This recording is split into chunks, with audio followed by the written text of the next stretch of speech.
Hello everybody. My name is Mary Brandenburg and I'm one of the team of educators with Lauren's Kids. I'm so glad you could join us today.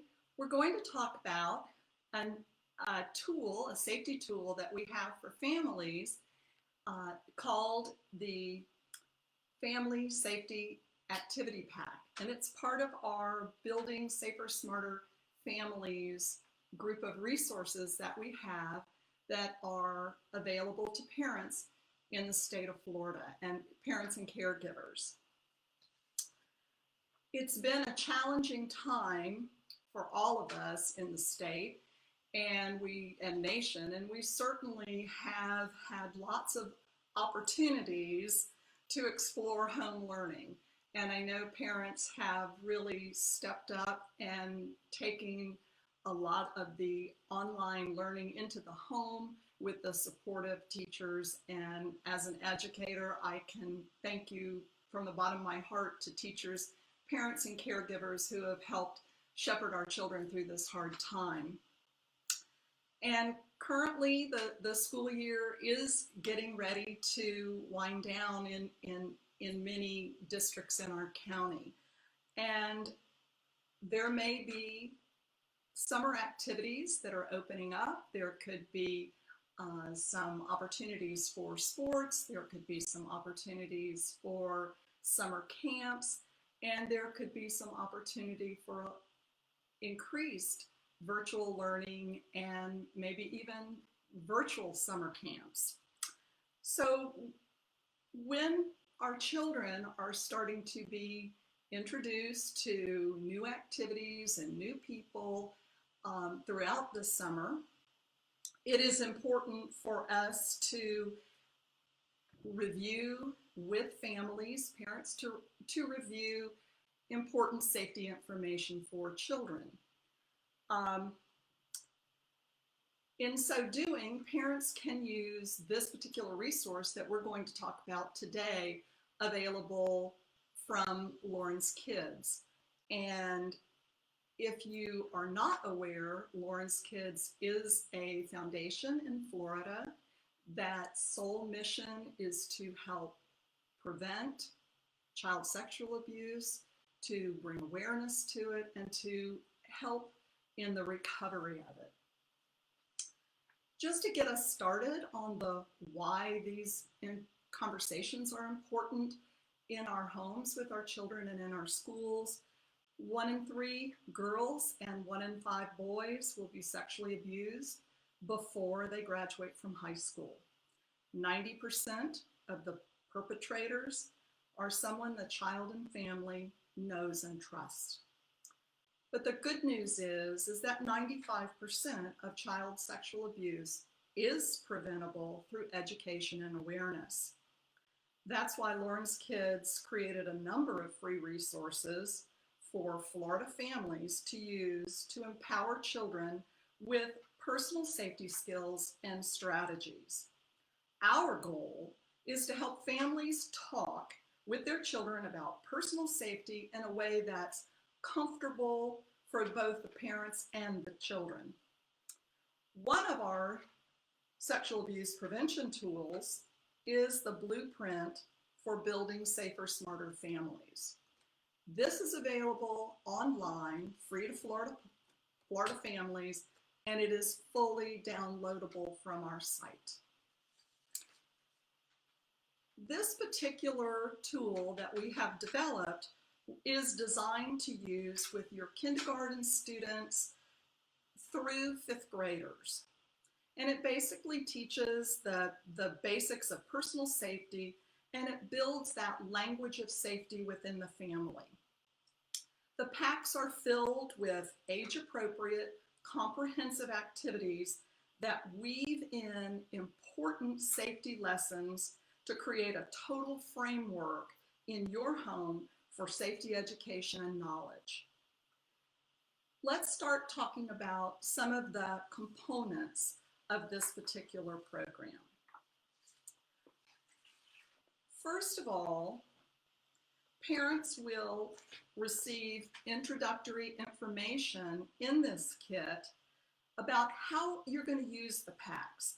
And this includes a glossary of the key vocabulary within our Safer, Smarter Kids program. And these words help to build a language of safety, a consistent language of safety within your family.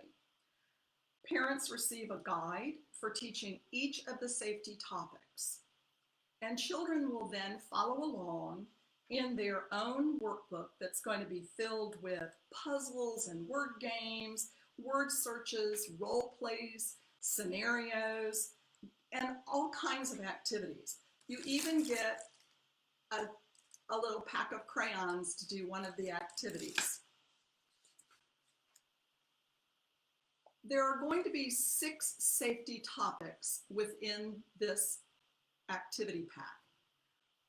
We're going to be talking with families about how to communicate with your children in terms of building safe relationships, building safe communication, building physical safety, building personal safety, building a plan for safety, and building safety in the digital world. So let's take a look at each piece of the family activity pack. When you get this pack, you're going to open it up, and you're going to see on one side you have parent materials, the other side you have your student, your materials that your children are going to use. The first thing you're going to see is an overview of what exactly this whole kit is about and how you use it. On the front, again, the why it's important to have these safety conversations with your children, the statistics that we talked about earlier, and again, the importance of having these safety conversations with your children. When you open it up, you're going to see how you actually use this particular resource. And we're going to talk about that again in just a couple of minutes. Then you're going to have the glossary of the key vocabulary, the safety language that we use within our Safer, Smarter Kids program that builds, again, that consistent language of safety in terms of communicating with your child. And then on the back of this, you're going to see additional resources. And we're going to talk about these additional resources towards the end of our time together today. Okay.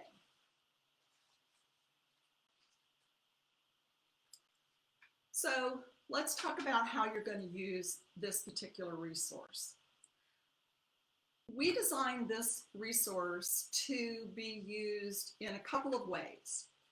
First, we designed it to extend the Safer, Smarter Kids curriculum that your children may be participating in school.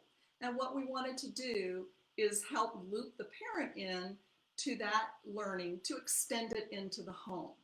We do have activities within our Safer, Smarter Kids curriculum, which of course does communicate the learning and the topics that were taught in school that day, but this is designed to even do it a little bit more in depth and extend it a little bit more. And for parents who right now are participating in home learning, this is a great resource to help you meet that goal as well. But it's also, we designed it in mind for the family, for the child who had never seen our Safer, Smarter curriculum. So because the language of safety and the safety topics are so important in the curriculum, for a child who is not participating in this in school, we wanted to make sure that those were available to them in their home. And again, this resource is free to Florida families. So how do we achieve that goal of helping families with children who are very familiar with our safety topics and helping children who are not familiar with our safety topics. So the way that we designed this program, and again, you'll see this in your parent introductory packet here, looking at this side of the packet, we looked at dividing up the tasks into some areas. First of all, you're going to have groundwork. Now, groundwork is designed for a child who has never seen Safer, Smarter Kids curriculum in their school. But groundwork is important for helping parents to build their background knowledge so that when we get into the topics, they already have a working knowledge of exactly what our goal for that particular lesson. So once you have the groundwork covered, then you're going to go into laying the foundation. Laying the foundation will help introduce broadly those safety topics from kindergarten through 5th grade in a very general and age-appropriate manner. Then as we move along, we're going to go to the next section of learning in these in the packet, excuse me, called Scaffolding Your Child's Safety. Scaffolding Your Child's Safety is designed for a kindergarten through 2nd grade child, even appropriate for a pre-K child as well. And then the next section of learning within our program is called Power Tools. And Power Tools is written specifically for that 3rd, 4th, or 5th grade child. So the design was to start at the ground and go all the way through Power Tools, depending upon the age and the background knowledge of your child. So let's take a tour of these safety topics. So our first one, we're talking about building safe relationships. And this is what you're going to do when you pull this packet out of the box. You're going to have this pamphlet, which is your parent pamphlet. This is your teacher's guide. This is what's going to help you guide your child through the program. So you're going to have this packet, and your child is going to have this one. And this is their activity book. So for every lesson in this particular topic, here's how you do it, and here's what your child is going to do. So let's talk a little bit about what you're going to find in building safe relationships.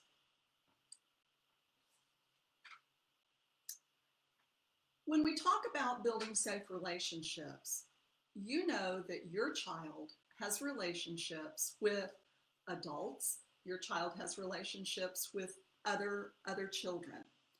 Those adults can be anybody in your child's life, a teacher, a neighbor, a coach, a family member. So what we want to help children learn how to do in building safe relationships is we want to help them to develop a network of trusted adults to whom they can talk about anything that bothers them, anything that's a concern to them.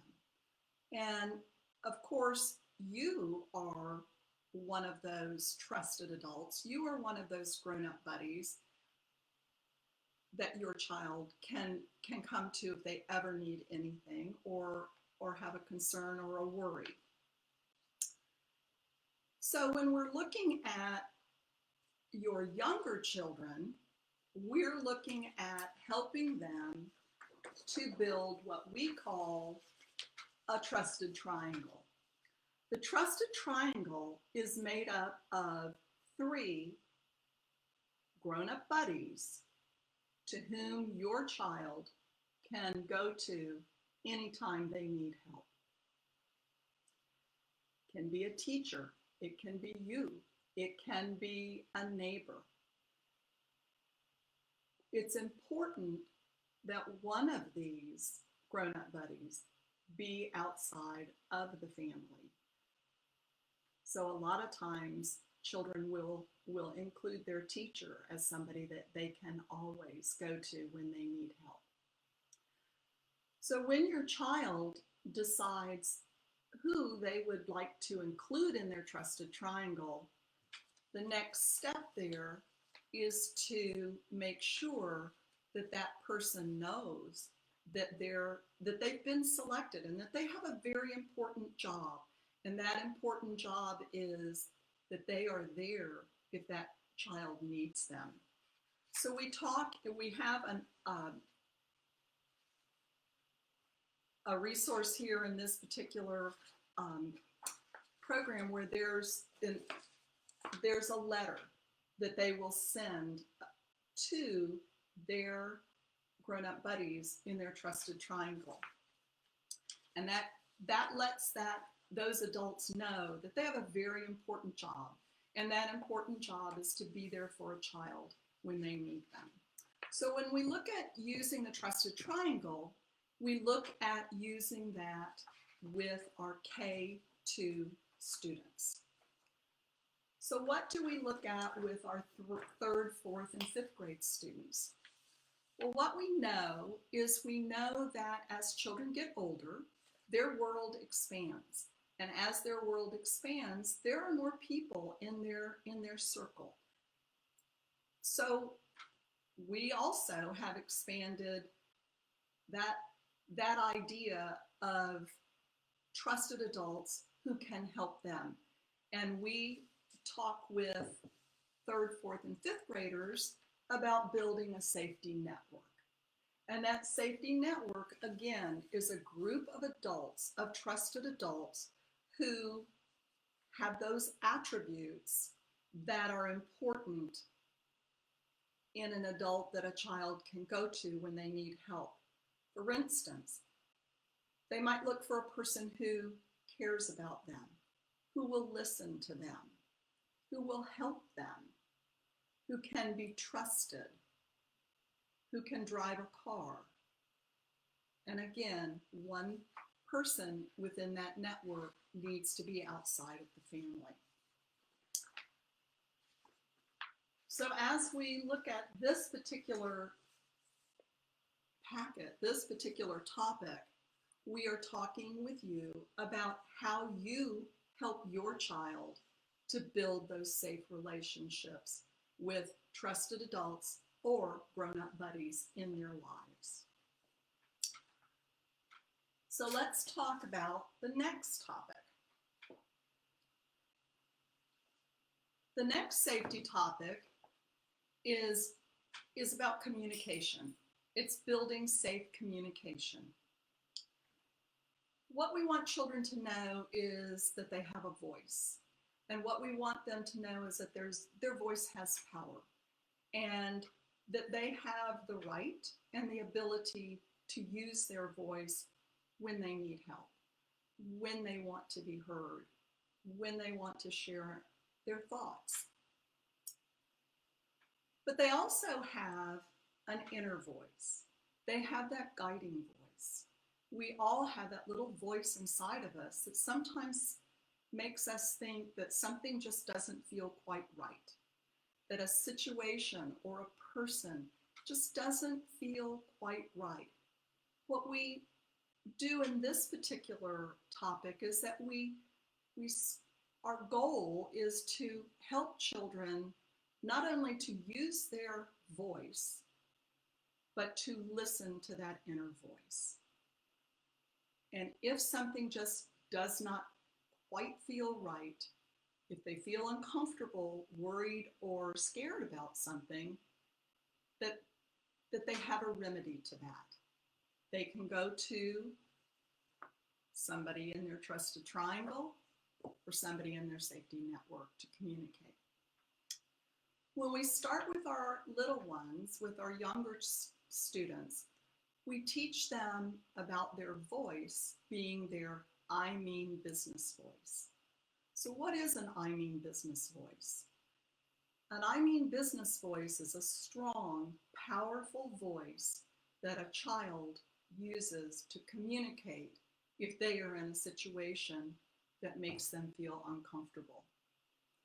One of the things that we teach children in the curriculum in school and within this at-home learning as well is to use that I mean business voice to talk about stop, that's not safe.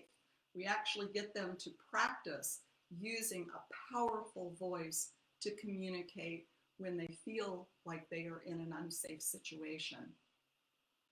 And we also teach them, again, starting in kindergarten and building all the way through 5th grade, to listen to that guiding voice. Listen to when that voice tells them that a situation does not feel right. So one of the things that one of the activities within this particular topic is we present children with scenarios. What's important to parents is not only are we teaching these important concepts, but how are your children going to use them?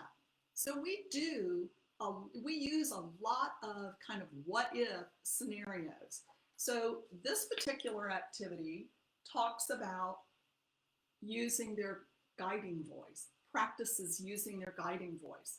So the scenario is you're at home when the doorbell rings. You look through the window and see it's the mailman at the door. You know the mailman is not in your trusted triangle or in your safety network. You might feel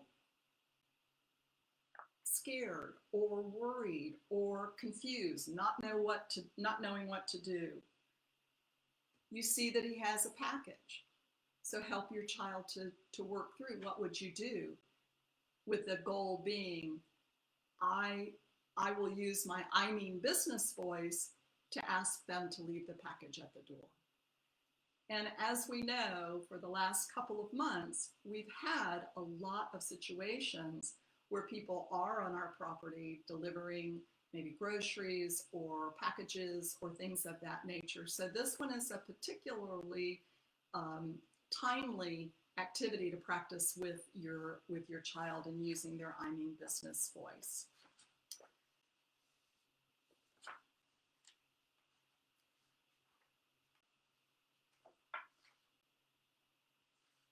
Okay, so let's look at the next topic. The next topic is about building physical safety.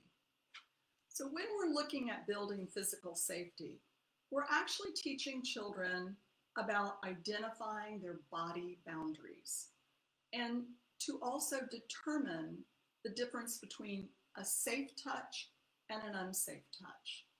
If your child has participated in Safer Smarter Kids or teams in their schools, they can tell you that everything within our program is defined as safe or unsafe. And then we talk about what are the characteristics of safe. How does safe feel? What does safe make you feel like, as opposed to unsafe? How do you feel when something is unsafe? How does unsafe make you think or feel about a situation? And what we tell children is, if you don't feel safe, then you are in an unsafe situation. And that's okay. Everybody has their own feelings about the boundaries that they have. And if those boundaries, if someone crosses those boundaries or violates those boundaries, that is something that makes them feel unsafe, and that's okay. We talk to them about personal space. This is very important right now as we are social distancing and learning about the space that we need to maintain when we're in the grocery store, or when we're, maybe at the gas station or taking a walk in the park. We're knowing now that for our personal safety, we need to have personal space. And for some children, they don't need a lot of boundaries in their personal space. But for some children, they do. And when someone gets too close to them, that causes a feeling of insecurity or confusion or worry. And we want parents to understand that children's personal space needs are specific to them. And of course, now everybody's personal space needs are at least 6 feet away from people that are that you might encounter on an essential trip. So looking at the activities here in terms of building that physical safety, we talk about scenarios here that are helping a child to learn about what are the characteristics of a safe touch, what are the characteristics of an unsafe touch. What we teach children is that a safe touch is a welcome touch. It's a touch that doesn't hurt. It's a pat on the back, a high five, a hug if that's appropriate. And an unsafe touch is an unwelcome touch. It's a touch that hurts. It's a touch that is uncomfortable or confusing. To help children understand about the characteristics of a safe or an unsafe touch, we provide parents with this particular visual. And on this particular visual that we share with children, is we say an unsafe touch is a touch that hurts or a touch that happens on the parts of your body that are covered by your bathing suit. And we talk to children about these are the private parts of your body, and these parts are anyone that touches those parts, that is an unsafe touch, unless, of course, they're in a doctor's office or they're hurt, but that's a private part of their body. And we use this visual so they'll understand that anything that is covered by your bathing suit is a private part on your body. So in this situation, we give scenarios to children and we ask them, is that a safe touch? Is that an unsafe touch? And for parents at home, I would take that one step further and say, why is that an unsafe touch?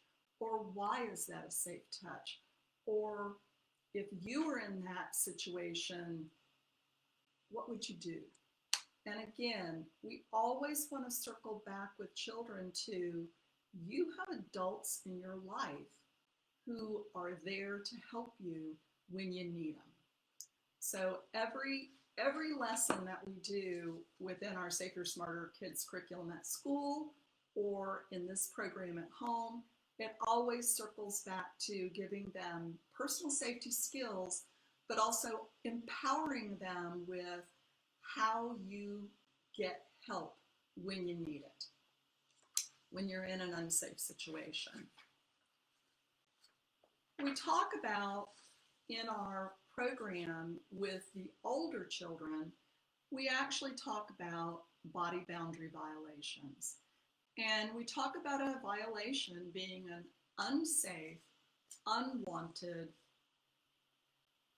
touch or violation of their personal space or body boundaries. It might be somebody that just is too close to them and that makes them feel uncomfortable. If they feel uncomfortable, then that's a body boundary violation. So we present them with a situation. We show them a picture, and in this first picture you can see that one boy is pushing the other boy, and we say, is this Is this a body boundary violation? And they can circle yes. But again, if they circle yes, they have to say why. Or if it's not a body boundary violation and they circle no, then they need to tell you, well, why not? Why isn't this a body boundary violation? We also have scenarios where, again, we talked about using their voice and building safe communication. And now in this particular part of their activities, which would be with older children, and you can tell because it's got a turquoise, they're all color coded.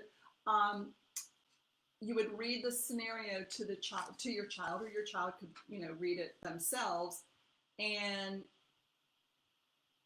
they would read each of these situations where there is some sort of body boundary violation, and they would write about what they would say to a trusted adult if they were in this situation.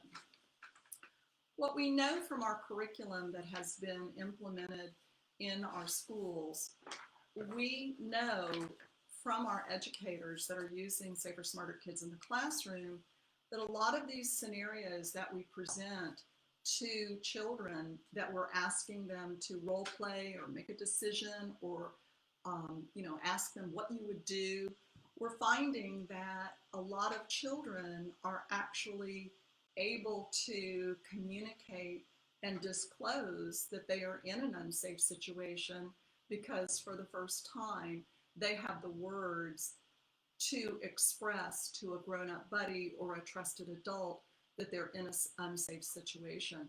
They have that language of safety. We actually teach the term violation. We teach the term body boundary violation. We tell children that is a violation that's done on purpose, and it's done to hurt you. Kids will run down the hall sometimes and bump into each other, and they'll end up, getting hurt. But that's not a violation because that's an accident. That's an accident that's different than a body boundary violation, because running down the hall and accidentally running into somebody, you're not doing that with hurtful intent, but a body boundary violation, you are. Okay, so let's talk about personal safety. So in our next packet, we actually have a situation, we have building personal safety. So we talked about building physical safety with our body boundaries. So now we're going to talk about personal safety.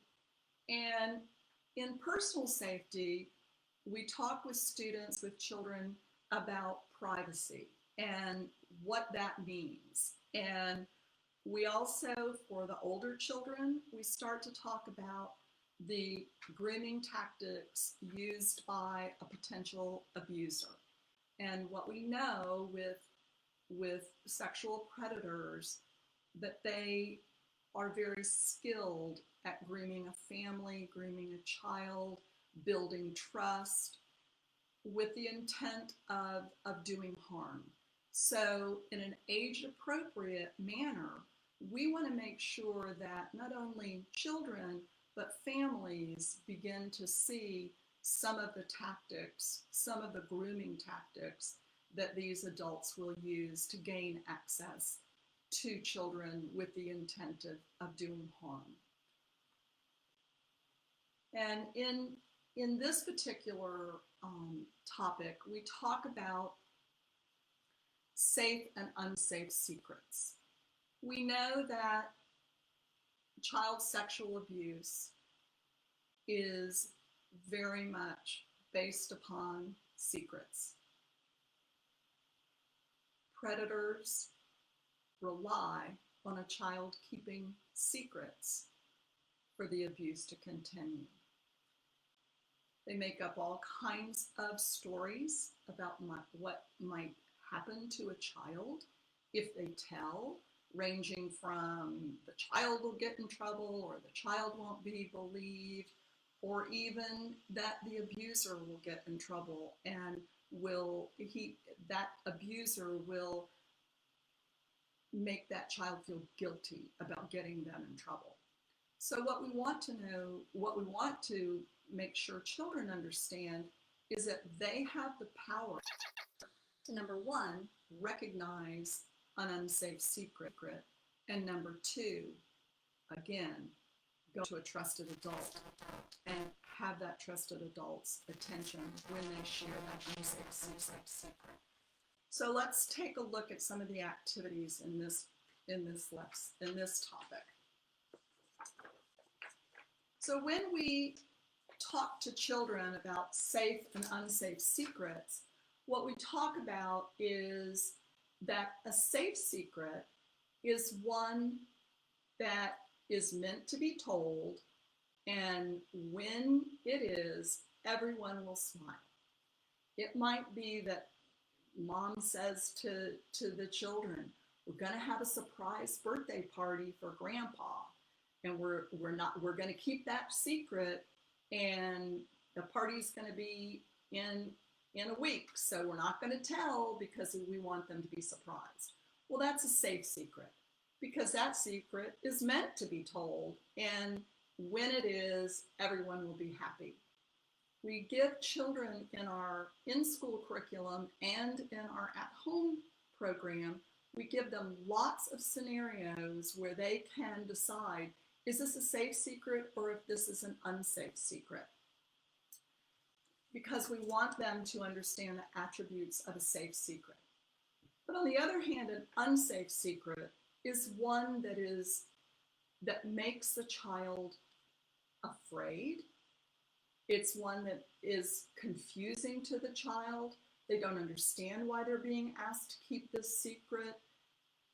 They are told to keep secrets from their parents, which again is very hard for children to understand why they're being asked that. But it's also a secret that an adult says to them, you better not tell anybody. And again, we always help children to understand if an adult tells you, you better not tell somebody a secret, and the secret makes them afraid or confused or feel threatened, we always tell them that's an unsafe secret and you have to tell somebody in your trusted triangle or in your safety network. And you have to keep telling until somebody hears you and helps you. And help should be immediate. So this is a particular, these are 4 scenarios that your child will look at and decide if that's a safe secret or an unsafe secret. And it could be that, their brother breaks a rule. The parents are outside and the brother, wants to cook something on the stove, and cooking something on the stove is not allowed. And so the brother cooks something on the stove and tells you, you better not tell your parents, or you better not tell our parents. Well, what kind of secret is that? That is an unsafe secret. Well, why? Because the brother was breaking a rule in the house, doing something that was potentially unsafe by turning on the stove, and telling the child, you better not tell. You can't tell anybody about this rule that's being broken that is dangerous. So when we talk to kids about telling and keep telling until you're heard and helped, in the classroom and in home, a lot of times children will, I know as a former classroom teachers, kids do a lot of tattling. They do a lot of telling you that so-and-so has done something to so-and-so, and sometimes in school we talk to kids a lot of times about don't tattle, don't tattle, don't tattle, but at the same time we're saying make sure you tell us if something is making you feel unsafe. So we kind of send a mixed message. So the way that we have addressed that within Safer Smarter Kids is we talk to kids about there's tattling and there's reporting. And we actually use that language. Well, what's the difference? Tattling is just telling a grown-up about something that you don't like. It bothers you, it bugs you, it makes you mad. But it doesn't involve your safety or the safety of someone else. Reporting does. The difference being, if a child is talking about something that is an unsafe situation that they're in, or an unsafe situation that someone else is in, that's reporting. And a lot of our teachers, when a child will come up and want to tell them something, the teacher will say, is this tattling or is this reporting? And the children will say, I'm reporting. Why is this reporting? Because it involves my safety or the safety of someone else. So this is a concept, and these are vocabulary words, tattling and reporting, that we start in kindergarten and keep all the way up. We never want to keep a child from reporting something that involves their safety or the safety of others. So we have this activity where they're going to look at all of these different kinds of things happening on a playground that they could potentially need to tell an adult about. Some of them are just situations that don't involve safety, so that would be tattling. Some of these situations that they will view do involve safety, and that's reporting. And of course, in your adult manual, each of these situations are identified so that you can help your child to make those decisions. All right. Another activity within this particular topic is cutting this out. This is a secret gauge. This cuts out, and you even get this the little brad that you will cut the arrow off, and you'll make this little secrets gauge. When we make these, we cut them out and we mount them on a plain old paper plate. Color one side red, one side green. And basically, the secret gauge is to help them decide, when presented with a scenario of secrets, is it going to be an unsafe secret? Because if it is, it's going to go to the red. If it's a safe secret, it's going to go to the green side. And this is just another little activity, a hands-on activity that gives your child an opportunity to practice. Working with our older children, we have our warning signs of grooming. And we actually do, with our older children, we actually do use the term grooming. We believe that in Safer, Smarter Kids, we need to have a language of safety so that when a child does disclose or report an unsafe situation in their lives, that they are using the language that most effectively communicates the situation that they're in. So these are scenarios, and they're going to circle that warning sign if they believe that that's a sign that an adult is trying to help make them keep an unsafe secret, or maybe has violated a body boundary and told the child not to tell. So we want children to consider different situations. And because we know that 90% of abusers are people in a child or family's life that they know and that they trust, we have to help empower children to be able to recognize some of the situations that are not safe. And again, the purpose of our curriculum is certainly not to scare children in any way or scare families, but one of the ways that we know that we can prevent child sex abuse is by building that awareness and by educating children and families with the skills and strategies they need to stay safe. So our next topic, safety topic for families, is building a plan for safety. Now, plan is P-L-A-N. So the P stands for permission, the L stands for location, A is the activity, and the N is the name and number of the person that you're with. So as time goes along and children get older, their world expands, their activities expand.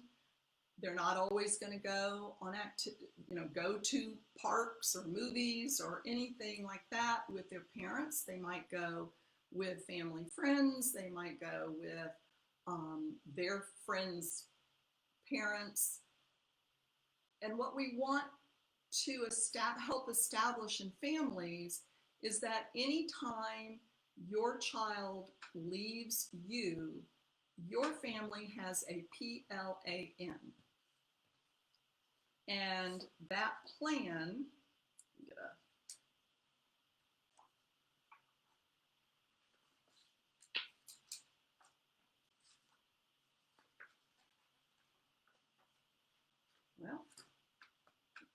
the plan actually consists of, you can just do it on paper, just a piece of paper with PLAN. So anytime your child is going to leave you to do anything, even if it's to ride their bike to another neighborhood, they need to ask permission. They need to, that first part of plan is P.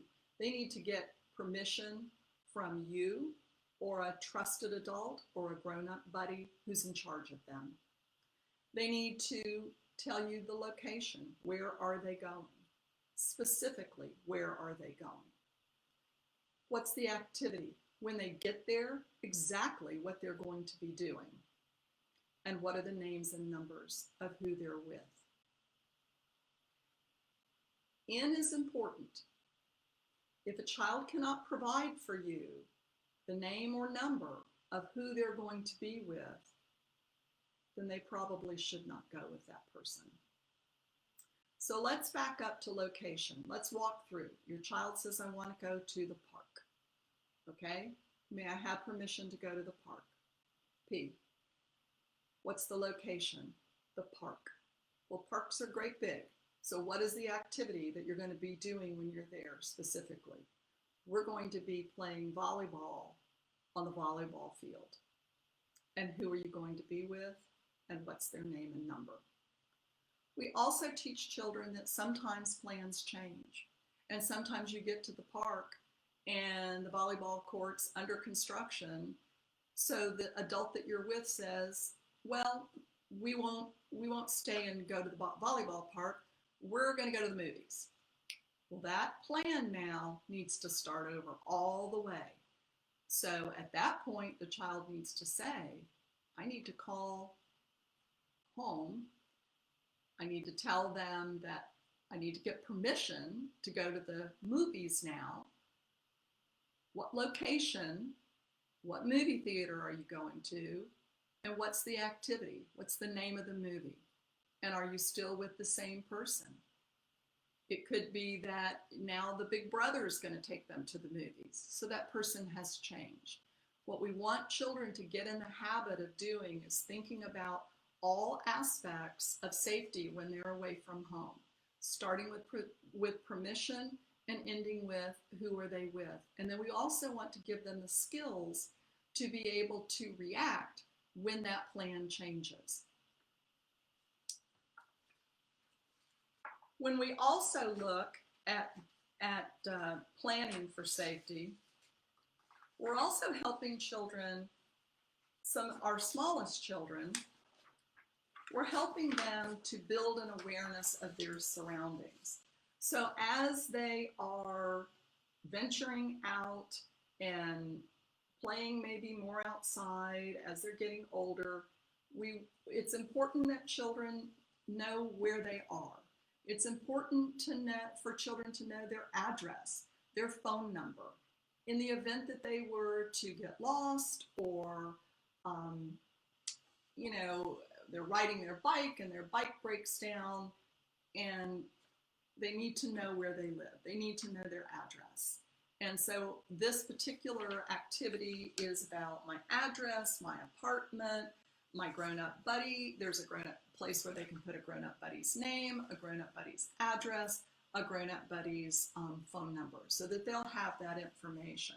And again, these are the steps of plan that you'll find in your child's activity book, with more of those steps for parents within the parent guide.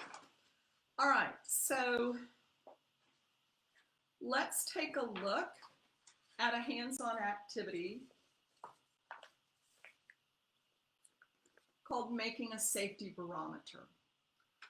And parents also get a copy of a safety barometer. So what we want children to do in making their own safety barometer, and again, they're going to cut out the little arrow, and there are 2 brads in every pack because you're going to need that second brad.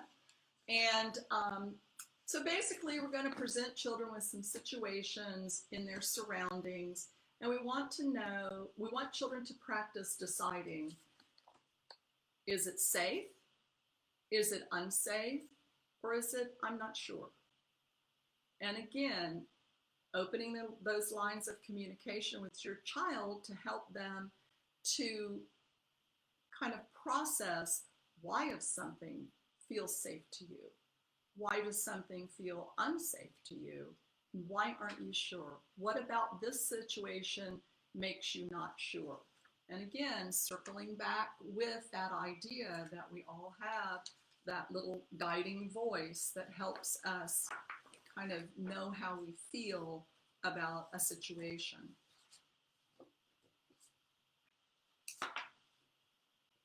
So the last topic that we have is so important because it certainly has been something that every parent and family has been thrust into when we started having at-home learning, and that is safety in the digital world. We worked with the Broward County Sheriff's Department in helping to develop this particular packet because the digital world changes daily, hourly sometimes, and we were very fortunate to be able to work with Broward County Sheriffs because they have their fingers on the pulse of what's going on in the digital world and helped us to be able to have very good suggestions for families and parents to be safe.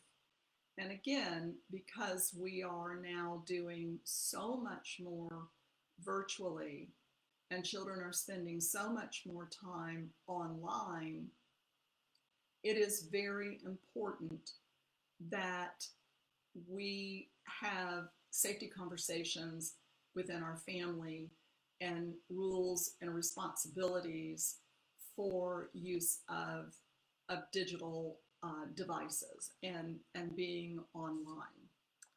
So when we look at this, when we go into the parent guide, you'll see tips from parents with lots of did you know information about the digital world that quite frankly much of it is concerning, and it's something that we must pay attention to as families, parents, and caregivers. The steps to digital safety. Prior to giving a child access to any digital device, here are things that Broward County Sheriff and Lawrence Kids work together to collaborate. Here are the things that need to happen before that happens. Reminding parents that you are the device administrator. and setting those parental controls. And even your older students, your older children in your family, you are still you're the administrator for that device. And even though they might be 16 years old, you are still the person who decides what happens with that digital device. And then one of the areas that they just could not stress enough to us to communicate to parents is the constant monitoring of devices that needs to happen.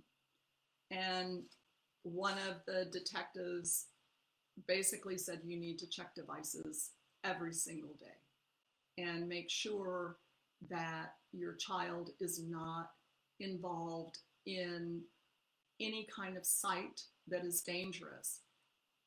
They talk specifically about a lot of the gaming sites and the gaming sites that have chat rooms, and how that is a situation that could be very unsafe very quickly. And adults getting into chat rooms and acting as though their children, their peers, or acting as though they are an adult that befriends your child.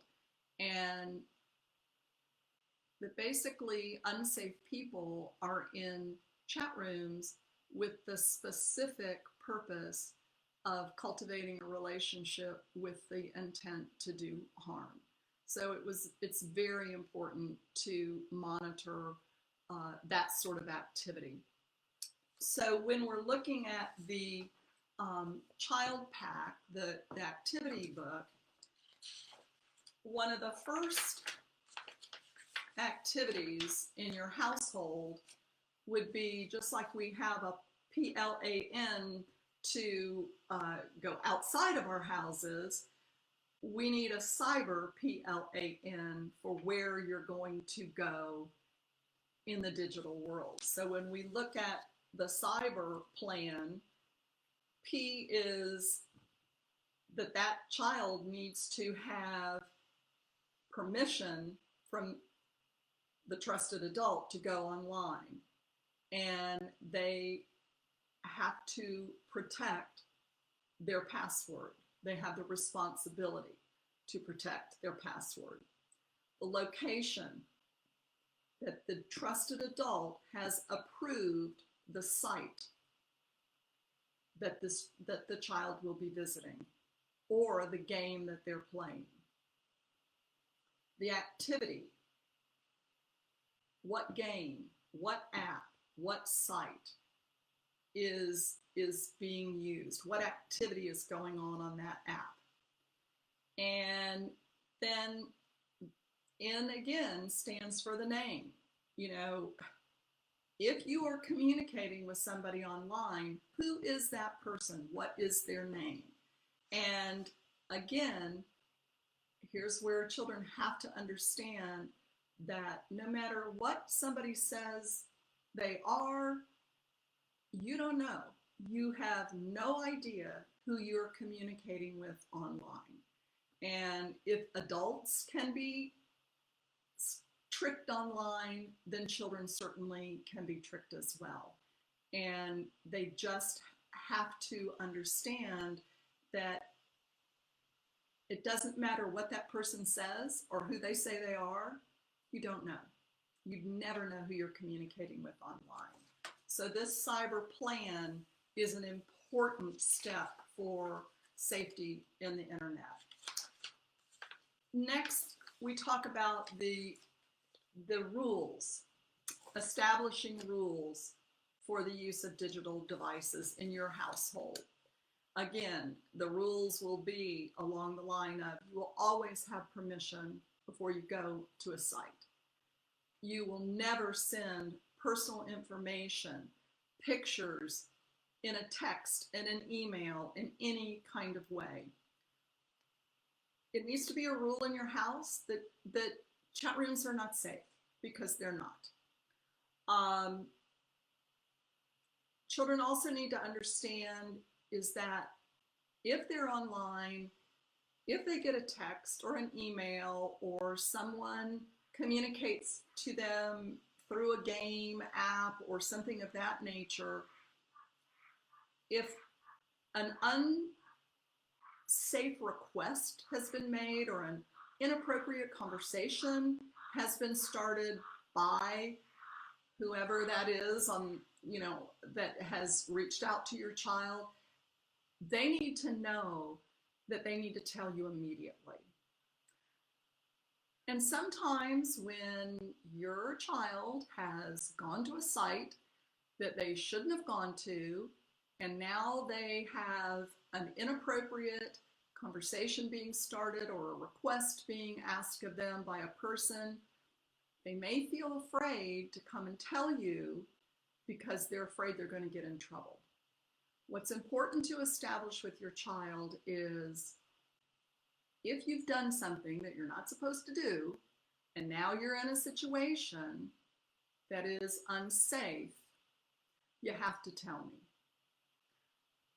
We'll deal with why you were there later, but what's important is to help children understand they should never fear telling you if they have gotten into an unsafe situation in the real world or online. And that's an important rule to have in a family, because what you want your child to do is to be able to come to you anytime that they are in an unsafe situation, or even they feel they're in an unsafe situation, that you're there to help them. And there are 4 of these, and you can cut these out. You can put them by any of the your laptop or whatever. One of the things that Broward County sheriffs recommend is that digital devices are always used in public places in your home. And I know that's hard sometimes with older children because they want to go down the hall and have their laptop, but children are very vulnerable to people that are online that are unsafe.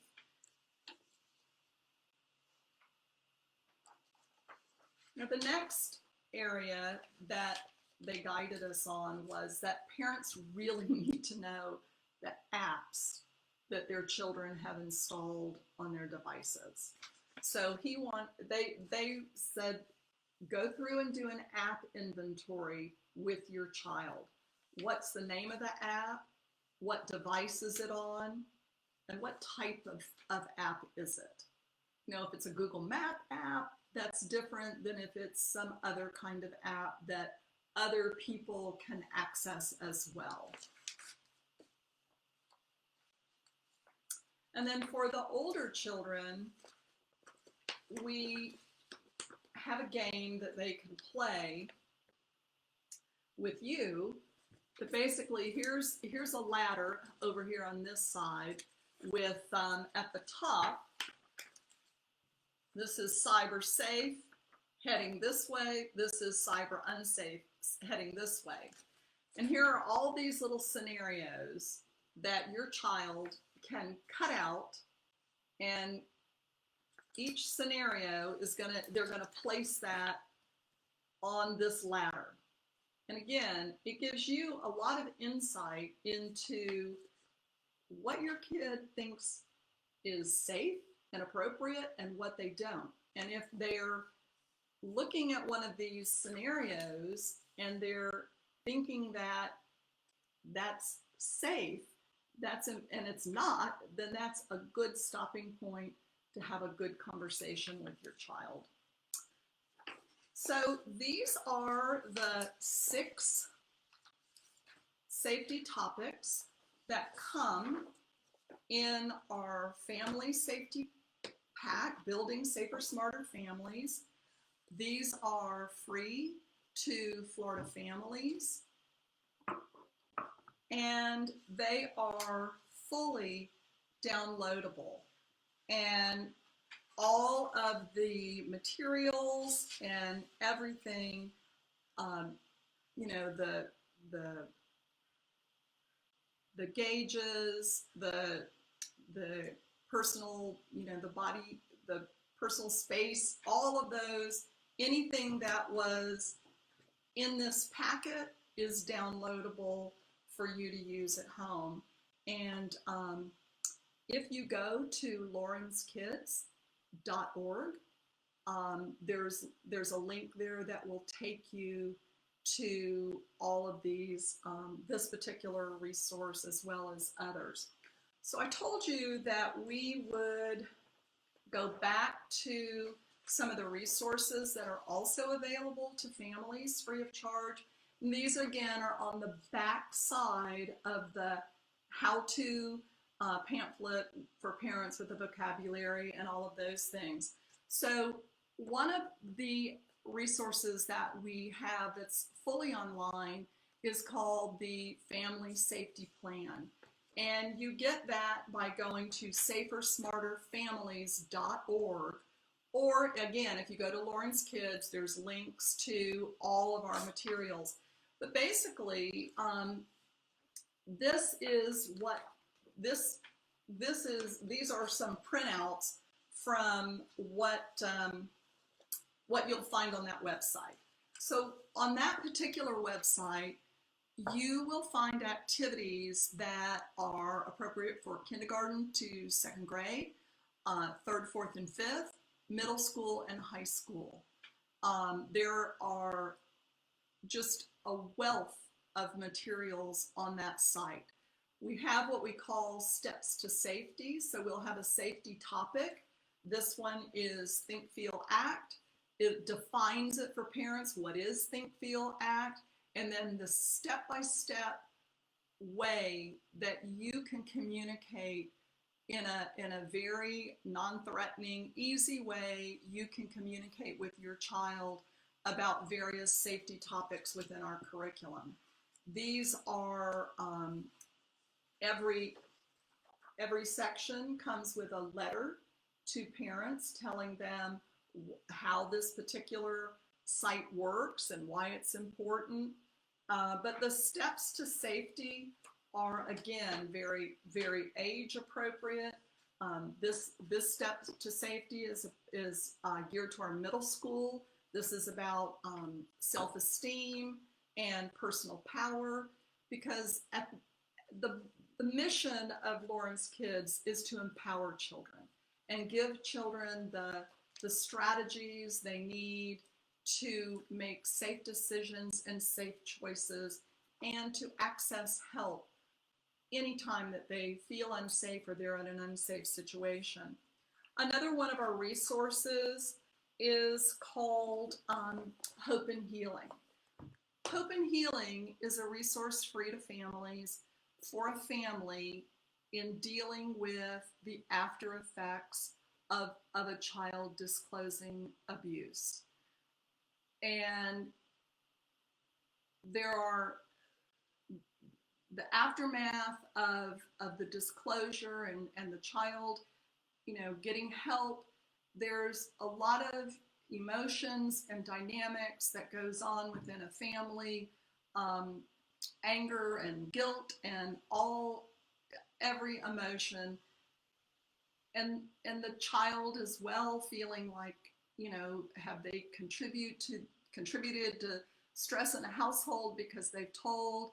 And what we want to help them do is really make that transition from being a survivor to being a thriver.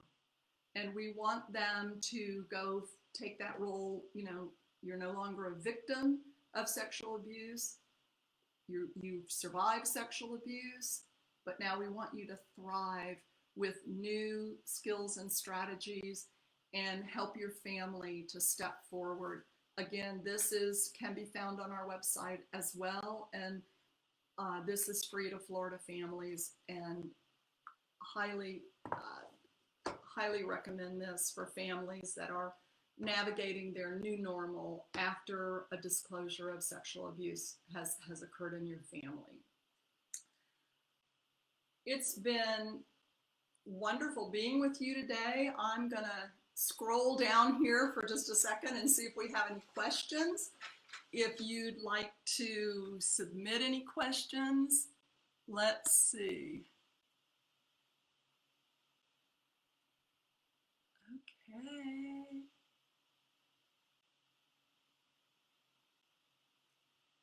Oh, I see lots of wonderful people on here.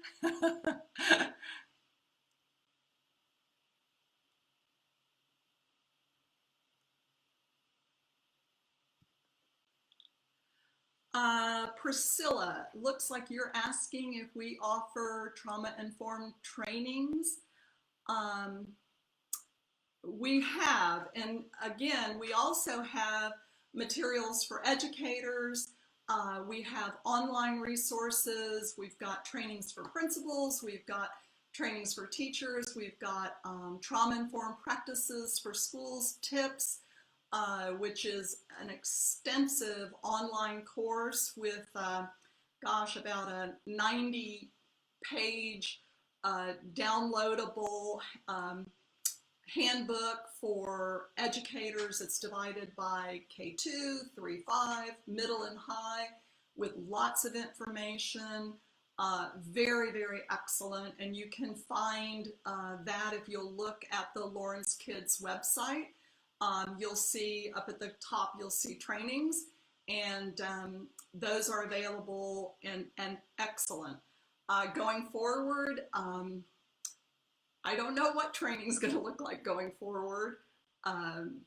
We'll have to wait. We'll have to wait and see. But we do have a tremendous amount of online support for every aspect of helping educators and families empower children, and helping educators and families and children navigate after abuse has occurred, and helping to support classroom teachers in building safe environments for children who are going through that situation in their lives. Sometimes a child will be taken out of a home, and next morning they're in a whole different school, and helping teachers to be able to create an unsafe or a safe environment for that child, welcoming them into the classroom, but also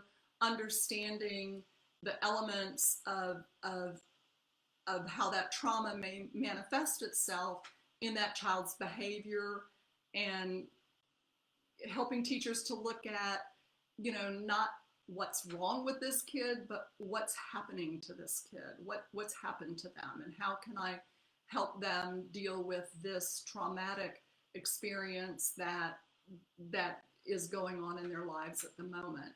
Let me take a look. I'm going to scroll down a few more, see if I've got more. Priscilla, please email yes.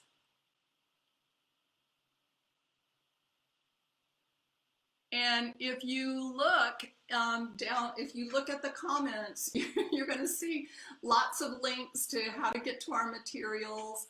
And again, thank you so much for letting me come into your homes today and share such important information, and information that that the education team has worked with Lawrence Kids. We've worked so hard to provide excellent content that's easy to use, and we've seen with our piloting in schools and interacting with parents who are using our materials, we have seen so many positive outcomes from the use of our materials. So I don't see any more questions, and I'm going to say goodbye, and stay safe, everybody. Wear your masks, wash your hands, and we'll see you soon. Thanks.